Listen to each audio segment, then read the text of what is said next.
Hello everyone, welcome back to shape up your life. Age 40 plus एक ऐसी as है जब हम हर तरफ से रिस्पॉन्सिबिलिटीज़ के साथ घिरे होते हैं। हमारे बच्चे इस वक्त अपने लाइफ गोल्स को अचीव करने के लिए एफर्ट कर रहे होते हैं और उन्हें हमारी सपोर्ट और मोटिवेशन की बहुत ज़रूरत रहती है। दूसरी तरफ हमारे घर के बुज़ुर्ग, जिन्हें इस वक्त फिज़िकली और मेंटली ज़्यादा केयर की ज़रूरत होती है, और इन सब के साथ साथ बहुत सारी आउटडोर और इंडोर ड्यूटीज़ भी हमारे ही ज़िम्मे रहती हैं। चलिए, किसी तरह गिरते पड़ते हम सब कुछ करते हैं, लेकिन इन सब में जो चीज़ सफ़र करती है वो है हमारी हेल्थ, जो धीरे धीरे इग्नोर होने लगती है और रिजल्ट वेट गेन। और वेट गेन इस एज में क्या क्या हेल्थ इश्यूज़ लेके आता है ये हम सब जानते हैं। लेकिन इतने सालों में जो एक चीज़ मैंने सीखी है कि वेट लॉस का मतलब ये नहीं कि आपने एक बार रिड्यूस किया और बस हो गया। आपको अब कभी वेट गेन जैसी प्रॉब्लम फेस करनी ही नहीं पड़ेगी, बल्कि ये एक लाइफस्टाइल है। अपनी ईटिंग को मैनेज करना is like a mind game. 40s और 50s में सबका वेट गेन हो ही जाता है, ऐसा हमें लगता है, जस्ट बिकॉज कि हमारा मेटाबॉलिज्म स्लो होने लगता है और हमारी थोड़ी सी लापरवाही की वजह से हमें ये प्रॉब्लम फेस करनी पड़ सकती है। स्पेशली तब जब आपका बॉडी सिस्टम मेरे जैसा हो, मतलब आप ओवर ईटर नहीं हो फिर भी ईजिली वेट गेन कर लेते हो। बट मैं आपको ये भी बता दूं कि एक बहुत बड़ा मिथ है कि वेट गेन एजिंग का एक नॉर्मल पार्ट है। ऐसा बिल्कुल नहीं है। इस पॉइंट पे हो सकता है कि आप कंफ्यूज्ड भी हों कि कहाँ से स्टार्ट करें, कैसे स्टार्ट करें, और कई बार डाइट फॉलो करते हुए और बहुत सी और चीज़ें फॉलो करते हुए भी आप वेट गेन की प्रॉब्लम फेस करते हैं। मेरे लिए इस एज में भी हेल्दी वेट को मैनेज करना इजी है, क्योंकि मैं अपने फूड और अपनी बॉडी पे होने वाले उसके इफ़ेक्ट को बहुत अच्छे से समझती हूँ। मैं ये जानती हूँ कि मुझ पे क्या काम करेगा और क्या नहीं।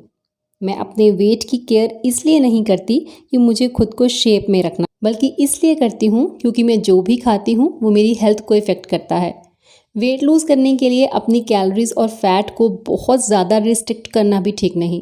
वेट लूज़ करने के लिए जो चीज़ें इस एज में हमें अपने माइंड में रखनी चाहिए, चलिए उनके बारे में बात करते हैं। So the first point is losing weight after 40 is not about getting skinny. एक बहुत ही सिंपल सी बात है कि हमें कोई मॉडलिंग तो करनी नहीं, तो एक स्किनी लुक पाने के लिए हमें वेट लूज़ नहीं करना है। बहुत ज़्यादा थिन होने का मतलब ये नहीं है कि आप हेल्दी हैं, और वैसे भी इस टारगेट को अचीव करना हमारे लिए मुश्किल भी है और हार्मफुल भी। अगर एक रिक्वायर्ड अमाउंट ऑफ फैट हमारी बॉडी पे रहता है तो आप उसे प्रोटेक्टिव फैट भी कह सकते हैं। चलिए, मान लीजिए कुछ डाइट प्लान्स को फॉलो करते हुए हम स्किनी हो भी जाएं और हमें लगे कि हम बहुत अमेजिंग दिख रहे हैं, तो ऑब्वियसली कुछ दिनों के लिए हमें खुशी तो ज़रूर होगी। बट जैसे ही वो डाइट छोड़कर आप अपनी नॉर्मल ईटिंग शुरू करते हैं तो 2 ही महीनों में वो सारा वेट वापस आ जाएगा। सो लॉन्ग टर्म के लिए डाइट्स हमेशा ही अनसक्सेसफुल रहती हैं। तो फिर गोल क्या होना चाहिए? गोल ये हो कि हम अपनी बॉडी के साथ अच्छा फील करें, जिन चीज़ों को हम इंजॉय करना चाहते हैं उन्हें इंजॉय कर पाएँ। रह गई बात साइज, शेप और वेट की, तो वो हम सबके लिए डिफरेंट होता है। Second point is types of food you eat do matter. अलग अलग तरह का खाना हमारी बॉडीज़ पे अलग तरह से इफ़ेक्ट करता है। सिर्फ ये इम्पॉर्टेंट नहीं कि किस फूड में कितनी कैलोरीज होती हैं, बल्कि उससे भी ज़्यादा इम्पॉर्टेंट है कि कौन सा खाना हमारे हार्मोन सिस्टम को किस तरह से इफ़ेक्ट करता है। हम क्या खाते हैं और कब खाते हैं, ये दोनों ही चीज़ें हमारे वेट पे असर डालती हैं, क्योंकि जिस भी तरह का खाना हम खाएंगे वो हार्मोन्स को इफ़ेक्ट करेगा, और हार्मोन्स डिसाइड करेंगे कि आपकी बॉडी फैट को बर्न करना है या उस एनर्जी को फैट की फॉर्म में स्टोर करना है। सो 40s की एज में आपको कार्बोहाइड्रेट से ज़्यादा फोकस हेल्दी फैट्स खाने पे करना चाहिए, like nuts, seeds, peanut butter, eggs, paneer etcetera. और वैसे भी हेल्दी फैट आपके खाने में टेस्ट लाते हैं और इनसे पेट जल्दी भर जाता है और हम कम खाते हैं। सेकेंडली, जितना आप रियल फूड खाएंगे और प्रोसेस्ड फूड ईटिंग हैबिट्स को कम कर देंगे, उतना ही अपने वेट को मैनेज करने में एफर्ट कम लगाना पड़ेगा और आप एक्टिव और एनर्जेटिक फील करेंगे। एज आपके लिए एक नंबर के सिवा कुछ रह नहीं जाएगा। राइस, रोटी, ब्रेड, इस एज में हम जितना ज़्यादा खाते हैं उतनी ही हेल्थ प्रॉब्लम्स बढ़ती जाती हैं, क्योंकि ये ऐसे फूड्स हैं जो हमारे इंसुलिन को रेज करते हैं, और यही रीज़न है कि बॉडी में फैट स्टोर होने लगता है, क्योंकि हम यूसेज से ज़्यादा फ्यूल कंज्यूम कर रहे होते हैं। मैक्सिमम टाइम आपकी प्लेट में सारे हेल्दी ऑप्शंस हों। और वेट लूज़ करने के लिए एक वो मंत्रा जो कभी फेल नहीं होता, यानी कि ईट स्लोली। मॉर्निंग में हेल्दी ब्रेकफास्ट लेना आपके मेटाबॉलिज्म को फास्ट करता है, और डिनर हमेशा लाइट हो, शुगर और प्रोसेस्ड फूड की कंजम्पशन हमारी क्रेविंग को और ज़्यादा बढ़ाती है। सेकेंडली, हमारे मेटाबॉलिज्म को भी स्लो डाउन करती है। मैं ये नहीं कह रही कि आप अपनी फेवरेट फूड आइटम्स का बायकॉट कर दें, बट उन्हें मिनिमाइज तो किया जा ही सकता है। Third point is you can get fit with exercise you enjoy. हम में से बहुत से लोगों को ये लगता है कि एक्सरसाइज करना मतलब ओवर ईटिंग करने के लिए खुद को पनिश करना, लेकिन ये सोचना बहुत ही गलत है।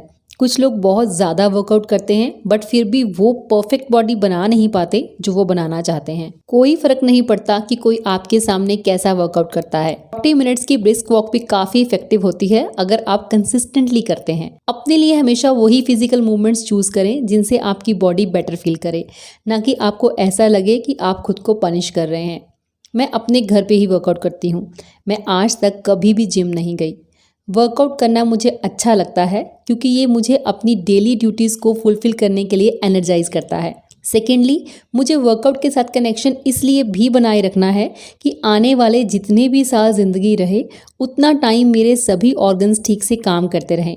और मेरी एक और विश जो आज तक तो पूरी होती रही है और मैं चाहती हूँ कि वो आगे भी इसी तरह हो, कि मुझे कभी कोई मेडिसिन ना खानी पड़े। मैंने फील किया है कि अच्छी डाइट और डेली एक्सरसाइज करने से बहुत बड़ा एक बेनिफिट जो आपको होता है कि आप फिजिकली और मेंटली स्ट्रांग हो जाते हैं और वो सब कर पाते हैं जो आप करना चाहते हैं। 40+ लोगों के लिए मैं 10 मिनट्स का एक वर्कआउट शेयर करना चाहती हूँ जो 10 to 12 मिनट्स में आपकी 100 to 120 कैलोरीज बर्न कर देगा। शुरू में अगर आपको थोड़ा मुश्किल लगे तो आप उसकी इंटेंसिटी या उसकी रेपिटेशंस कम कर सकते हैं। ये 5 एक्सरसाइजेस हैं। 5 एक्सरसाइजेस करने के बाद आपको 1 मिनट का ब्रेक लेना है और इसी को रिपीट करना है। देन आप फिर 1 मिनट का ब्रेक लेंगे और इसी को रिपीट करेंगे, यानी कि 3 बार आपको ये वर्कआउट रिपीट करना है, बीच में 1-1 मिनट का ब्रेक लेते हुए। हर एक एक्सरसाइज स्टार्ट करने से पहले आपको टाइमर सेट करना होगा और इस फर्स्ट एक्सरसाइज के लिए आपको टाइमर सेट करना है 1 मिनट के लिए। 1 मिनट आप स्पॉट जॉग करेंगे, बिल्कुल लाइट से शुरू करें ताकि आप इसे 1 मिनट तक कर पाएं। सेकेंड एक्सरसाइज के लिए टाइमर सेट करेंगे 30 सेकेंड का और हम करेंगे जंपिंग जैक्स। जिन लोगों को नी में कोई प्रॉब्लम है प्लीज़ इन एक्सरसाइजेस को आप अवॉइड करें,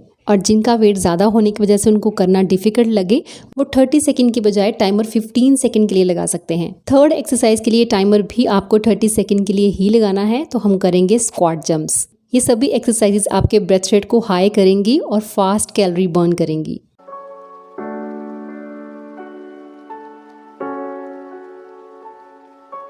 फोर्थ एक्सरसाइज के लिए भी टाइमर लगेगा 30 सेकंड का और हम करेंगे क्रंचेस। क्रंचेस मैं आपको 2 तरह से करके बता रही हूँ, जैसे आपको ठीक लगे आप कर सकते हैं।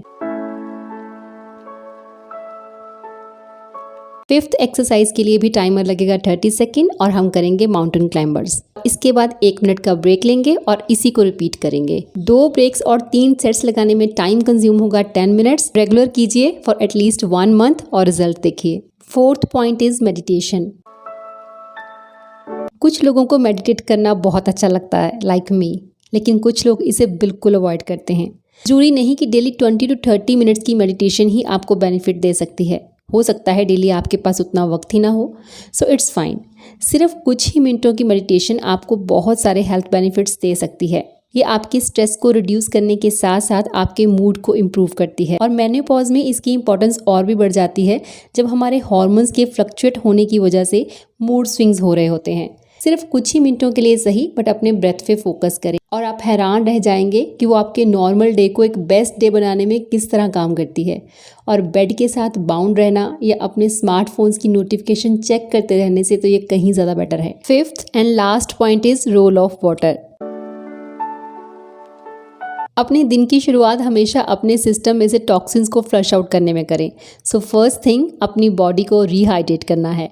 बोनस पॉइंट की तरह काम करता है पानी में नींबू का मिल जाना। ये सिंपल सी प्रैक्टिस आपकी बॉडी को एल्कालाइन बनाती है और पीएच लेवल को बैलेंस करती है, आपके डाइजेस्टिव सिस्टम और इम्यून सिस्टम को बूस्ट करती है। सालों से मैं अपने दिन की शुरुआत लेमन वाटर से ही करती हूँ। अपनी बॉडी को बैलेंस करने का और अपने दिन को एक हेल्दी स्टार्ट देने का ये एक बेस्ट वे है। लाइफ हर पल हमें नए डायरेक्शंस देती है, लेकिन अगर हम खुद में कुछ चेंज करना ही ना चाहें तो हम हर नई चीज़ को अवॉइड ही करेंगे।